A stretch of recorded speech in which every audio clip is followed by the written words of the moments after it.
Iveta ir rakstījusi dienas grāmatas, tad, kad viņa kaut kur dodās, lai dotu. Un šis ieraksts pirms došanās ceļā vai jau esot ceļā atver tādu pasauli, kuru neviens nepazīst. Tas viss paliek aizskatuvē, tas viss paliek viesnīcā vai lidostās. Pirms kaut kāda garīga ceļa līdz viņas mūzikas atskaņošanai. Jāsaprot, ko mākslinieks no sevis dod, ko viņš saņem pēc šī garā ceļojuma, kā garīgi sevi piepildīt uz nākamo pieturvietu. To Iveta iekodē šajos aprakstos, dienas grāmatās, savās sajūtās, ko viņa fiksē uz papīra.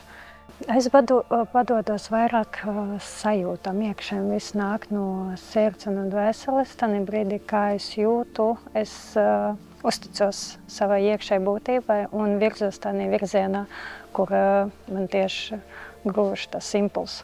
Ar Ivetu kopā mūzika un dejās saplūstos kopā, izdosies savienot to visu stāstu un būtību, ko mēs gribētu pastāstīt skatītājiem. Viens, ko vajag atcerēties šajā sakarā, to, ko teica vienā no mūsu kopējām sarunām Iveta par tām naktīm, kuras viņa pavada viena baznīcās vai attiecīgi koncertzālēs, spēlējot tās unikālās ērģeles, kuras eksistē vienīgi tikai un tur.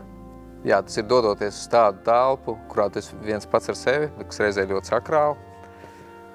Un kaut kādā ziņā man šķiet, tāpat ir jādomā arī gan par koncertu, gan par iestudējumu, ko šajā gadījumā tādu mēs arī saucam, kas vienmēr ir reizē rituāls un kas ir tukšā telpa, kur no jauna radi.